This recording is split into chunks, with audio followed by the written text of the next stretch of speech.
हर हर महादेव। नाग पंचमी व्रत की कथा। प्राचीन काल में एक सेठ जी थे जिनके 7 पुत्र थे। सातों की शादी हो चुकी थी। सबसे छोटे पुत्र की पत्नी श्रेष्ठ चरित्र की थी, परंतु उसका कोई भाई नहीं था।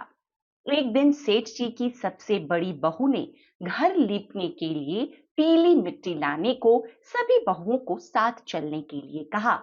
तो सभी ढलिया और खुरपी लेकर मिट्टी खोदने लगीं। तभी वहां एक सांप निकला, जिसे बड़ी बहू खुरपी से मारने की कोशिश करने लगी। यह देखकर छोटी बहू ने उस सांप को मारने से रोक लिया। यह सुनकर बड़ी बहू ने उसे नहीं मारा और सर्प एक ओर जाकर बैठ गया। तब छोटी बहू ने उस सांप से कहा कि हम अभी लौट कर आती हैं, तुम यहाँ से कहीं मत जाना। यह कहकर वह सबके साथ मिट्टी लेकर घर चली गई और वहां काम काज में फंसकर सांप से किया वादा भूल गई। जब छोटी बहू को दूसरे दिन वह बात याद आई, तो वह सभी को साथ लेकर वहां पहुंची। सर्प को उसी स्थान पर बैठा देख बोली, सर्प भैया नमस्कार। सर्प ने कहा, तू भैया कह चुकी है, इसीलिए तुझे माफ कर देता हूं, नहीं तो झूठी बात करने के कारण तुझे डस लेता। वह बोली, भैया मुझसे भूल हो गई, क्षमा मांगती हूँ। सांप बोला, अच्छा तू आज से मेरी बहन हुई और मैं तेरा भाई, तुझे जो मांगना हो मांग ले। वह बोली, भैया मेरा कोई भाई नहीं है, अच्छा हुआ जो तू मेरा भाई बन गया। कुछ समय बीतने पर वह सर्प मनुष्य का रूप लेकर उसके घर आया और बोला, मेरी बहन को भेज दो। सब हैरान हो गए, क्योंकि सभी जानते थे कि इसके तो कोई भाई नहीं है। तो सर्प बोला, मैं इसका चचेरा भाई हूँ, बचपन में ही बाहर चला गया था। ऐसा सुनकर घर के लोगों ने छोटी बहू को उसके साथ भेज दिया। उसने मार्ग में बताया कि मैं वही सर्प हूँ, इसीलिए तुम डरना नहीं, और जहाँ चलने में कठिनाई हो वहां मेरी पूंछ पकड़ लेना। छोटी बहू उसके कहे अनुसार उसके घर पहुंच गई। वहां के धन ऐश्वर्य को देखकर वह चकित हो गई। एक दिन सर्प की माता ने उससे कहा कि मैं एक काम से बाहर जा रही हूँ, तो अपने भाई को ठंडा दूध पिला देना। लेकिन छोटी बहू को ये बात ध्यान नहीं रही और उसने गलती से सर्प को गर्म दूध पिला दिया, जिससे उसका मुंह बेतरतीब तरीके से जल गया। यह देखकर सर्प की माता बहुत क्रोधित हुई, परंतु सर्प के समझाने पर शांत हो गई। तब सर्प ने कहा कि बहन को अब उसके घर भेज देना चाहिए। तब सर्प और उसके पिता ने बहुत सारा सोना, चांदी, जवाहरात, वस्त्र, आभूषण आदि देकर उस छोटी बहू को उसके घर पहुंचा दिया।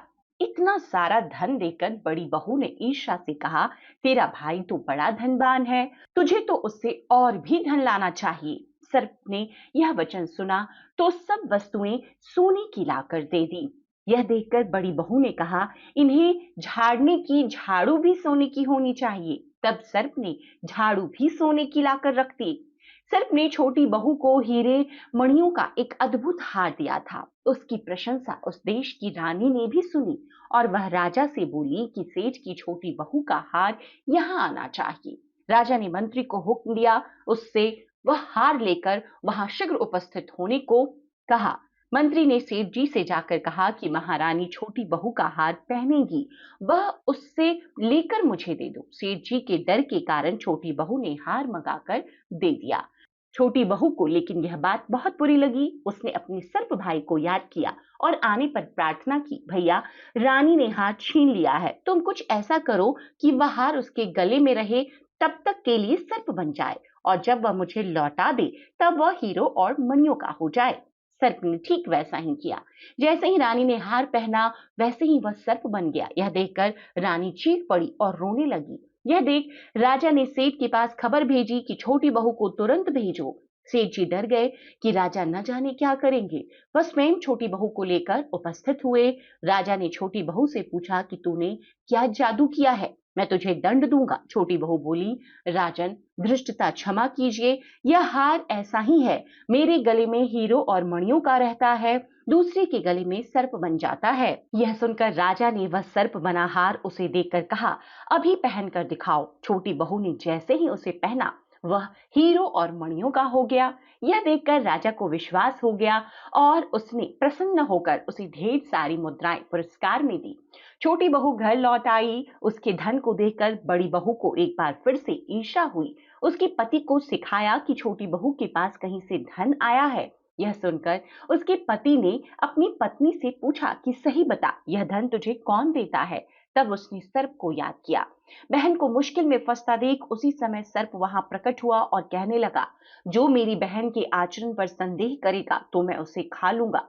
यह सुनकर छोटी बहू का पति प्रसन्न हुआ और उसने सर्प देवता का सत्कार किया। ऐसी मान्यता है कि उसी दिन से नाग पंचमी का त्योहार मनाया जाने लगा और सभी स्त्रियां सर्प को भाई मानकर आज उनकी पूजा आराधना करती हैं।